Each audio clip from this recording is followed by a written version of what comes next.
Hey Strong Mom Society, here is your squat challenge. This workout's only about 10-ish minutes. It's gonna work the glutes, the hips.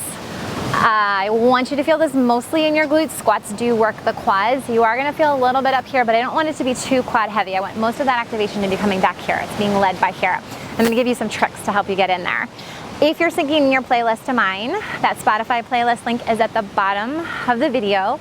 I'll count you off in 3, 2, 1, and we'll get going together. Ready? 3, 2, 1. Hit that button. Here we go. All right, so I'm gonna give you a cheaters warm up. And this is what I love to do when I know I've got to jump into a workout, but I don't have time for a full proper workout. We're gonna pat down through the abdomen. You're gonna go with the way of digestion. So up the right, down the left. And then you're gonna take those taps up into the chest. Good. And then into the diaphragm. You see me do this one a lot to get that diaphragm on. So as you take that breath, really expand those ribs nice and big. Go into the back of the diaphragm and into the lower back, down into the glutes. What you're doing is warming up your muscle, your fascial system through the entire body. So the fascia is like webbing, kind of, that sits on top of your muscle. So we're trying to hit every single bit of that webbing because it runs the entire length of the body. One more time, up and down the legs. Good, and then come up the right arm into your trap.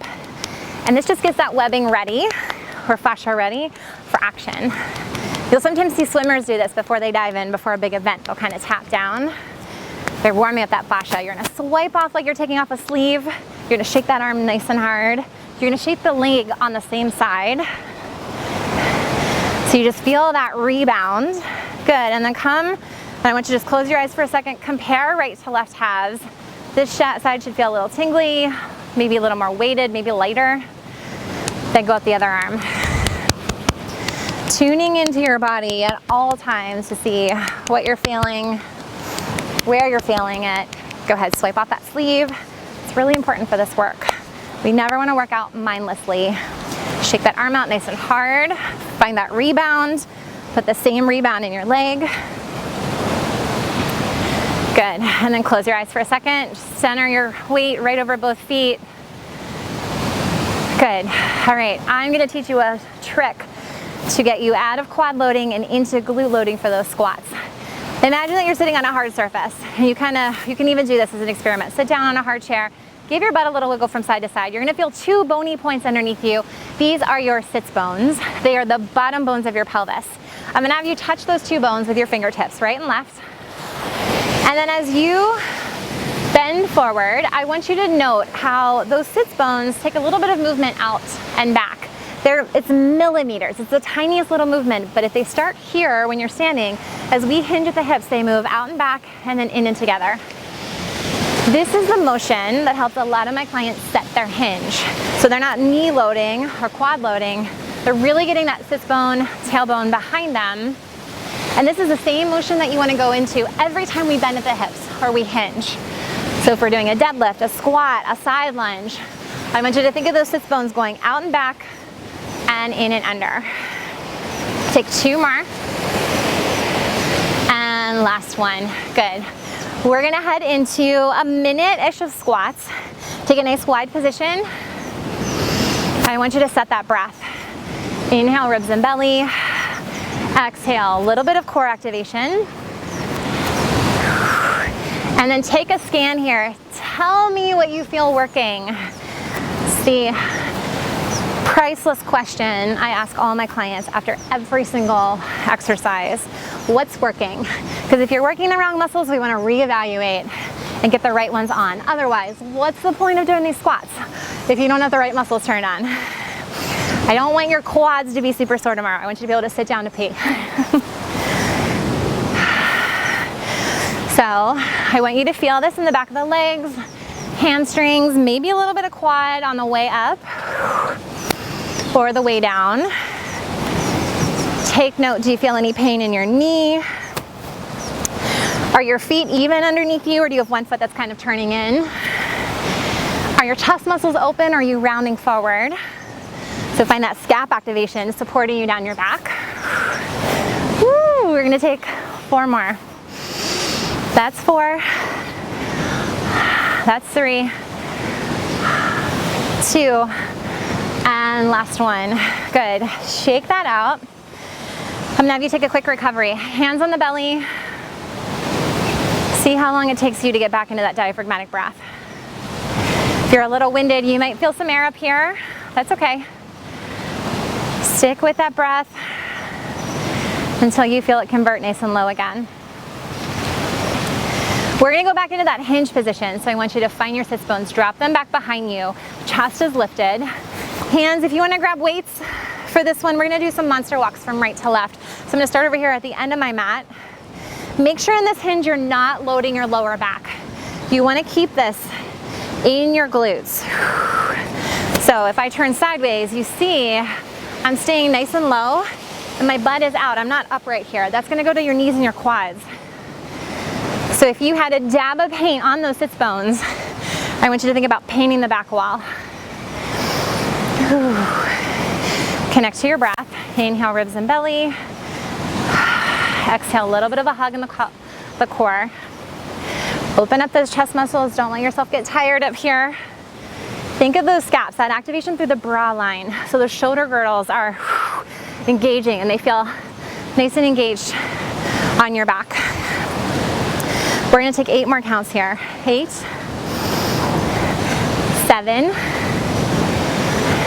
6, 5, 4,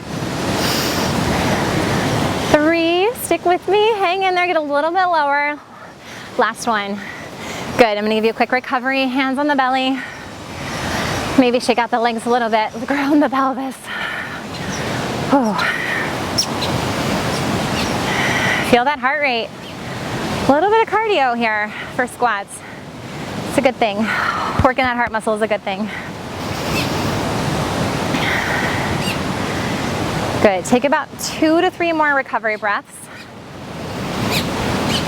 Check in with the alignment of your posture. We're gonna take a lateral lunge. Stepping out, I'm gonna step out with my right leg. Actually, I'm mirroring you, so you go right, I'm gonna go left. Stand on that left leg.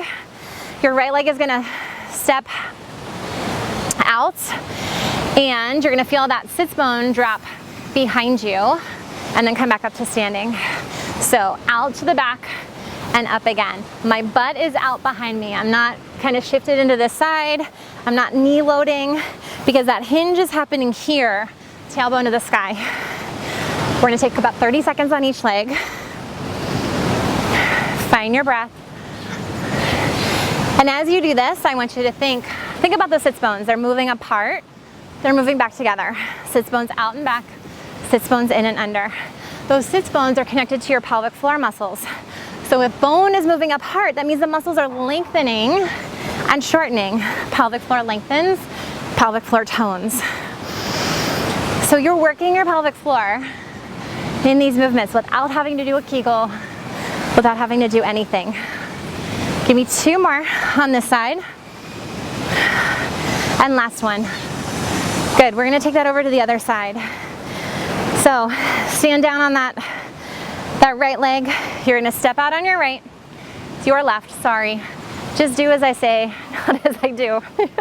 Take those sits bones behind you and come back up to standing. You guys, it's been so long since I've taught in front of a class. I miss you all, I really do. I miss having real bodies in front of me.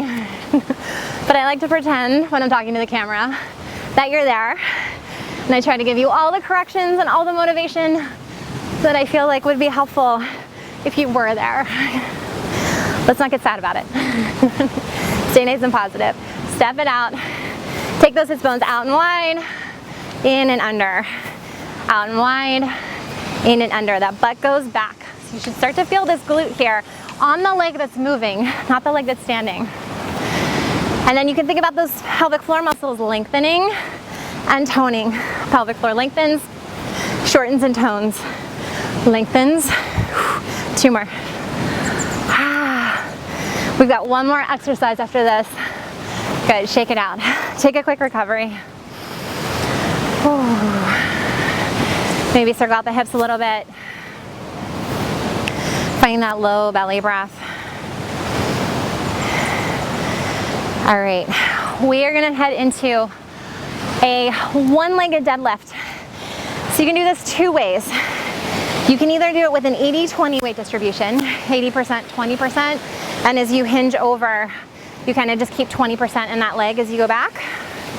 Or you can go in and out of a full hinge. The important thing here is that you feel the glute on the standing leg. Good, so inhale, exhale, connect to that breath, and we're just gonna take a few here. This is really just our last little move here to see if we're connected to that hinge, connected to your glutes. Give me one more. And then switch over to the other side. Ground down through that heel.